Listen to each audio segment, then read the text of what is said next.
Hello guys, welcome to our channel Spartan reacts. आज हम react करने वाले हैं ध्रुव राठी की वीडियो पे। चलो शुरू करते हैं। इस वीडियो में हम रिएक्ट करेंगे जो ध्रुव राठी ने बोला है किन किन स्टेट से जो डेफिशिएंसीज है, विटामिन की डेफिशिएंसीज है, जिसमें आयरन की कमी है, और जिन जिन स्टेट से डाइट जो है अडेप्ट करना चाहिए, वो जो ध्रुव राठी ने बताया है पूरा एनालिसिस करके, उस चीज पे हम आज बात करेंगे। इस टॉपिक पर मैं वीडियो कई महीनों से बनाना चाह रहा था, आज फाइनली मौका मिला है। बहुत ही जरूरी और इंटरेस्टिंग टॉपिक है देश की डेवलपमेंट के लिए, देश के लोगों की डेवलपमेंट के लिए और आप सबकी हेल्थ के लिए। मुझे लगता है ये one of the best uses है जो मैं अपने इस प्लेटफॉर्म का उठा सकता हूं कि मिलियंस में आप लोग इस वीडियो को देखोगे और आप सबकी पर्सनल हेल्थ के लिए ये बहुत बेनिफिशियल हो। यहाँ पे ध्रुव राठी ने कुछ छोटे से सॉल्यूशंस दिए हैं, जो हमें वीडियो में देख के पता लगेगा कि उन्होंने क्या सॉल्यूशंस दिया है और हमें क्या करना चाहिए।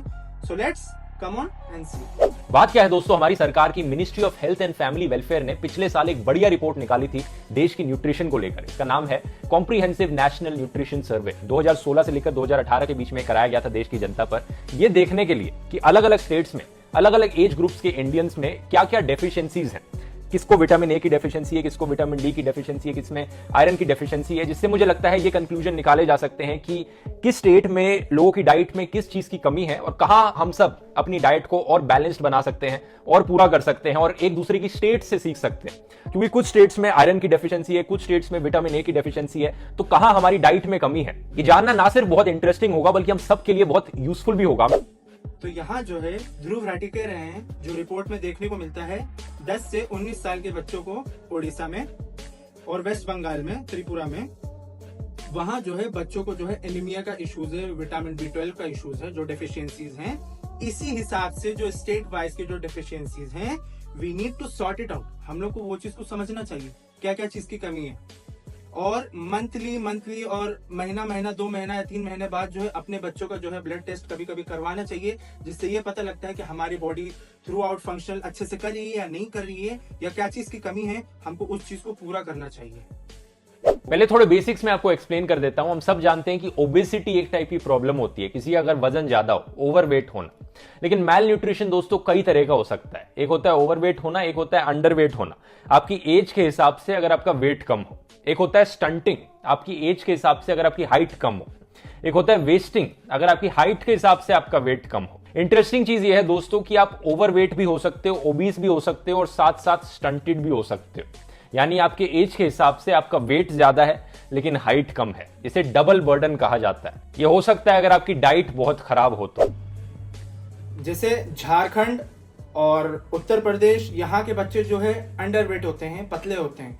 यानी कुल मिला के यहाँ भी डिफिशियंसीज हैं। बच्चों में क्या क्या डिफिशियंसीज हैं, we need to educate our generation कि हम लोग को कौन कौन सी चीज कितने कितने पे लेना चाहिए, कि आलू हमें कितना खाना चाहिए, हमें फल फ्रूट्स कितने खाने चाहिए, कौन कौन से टाइम पे खाना चाहिए। हर किसी का अपना एक एक समय होता है।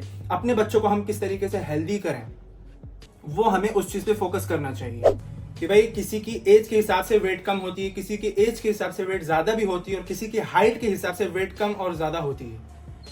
तो इसमें ये समझने वाली बात है कि किस एज में कितनी वेट जो है मिनिमम होना चाहिए एटलीस्ट, और किस एज में कितना वेट मैक्सिमम होना चाहिए। किस एज में अगर वेट उससे ज्यादा है तो उसको ओबेसिटी बोला जाएगा, या अंडर वेट बोला जाएगा, या तो ओवर वेट बोला जाएगा। खासतौर से जो विमेन है, जो लड़कियां हैं, उनको जो है मेंस्ट्रुअल साइकिल में जो ब्लड लॉस होता है, ड्यू टू दैट उन लोग को इशू होता है एनीमिया का, जिस चीज से उन लोग को मालूम नहीं होता कि हमें इशू क्या हो रहा है। जहां 10% जो है मेल में है, और in order to female 10% male है। जहां जो है फीमेल में मेंस्ट्रुएशन जो है 10th ईयर तक जो है वो नॉर्मल रहता है, लेकिन उसके बाद जैसे एज बढ़ती है तो उनका जो ब्लड लॉस होने लगता है, वो परसेंटेज उनका बढ़ने लगता है। So we need to understand, जब से हमारा जो कोविड है जब आया है, उसके बाद से जो है लोगों में जो प्रॉब्लम्स आने लगी हैं। कोविड का तो अभी भी थोड़ा बहुत सदमा जो है अभी भी है, हल्का फुल्का, लेकिन उसके बाद से जो है जो न्यूट्रिशन की जो डेफिशिएंसीज हुई हैं, या कोई भी चीज की कमी होना,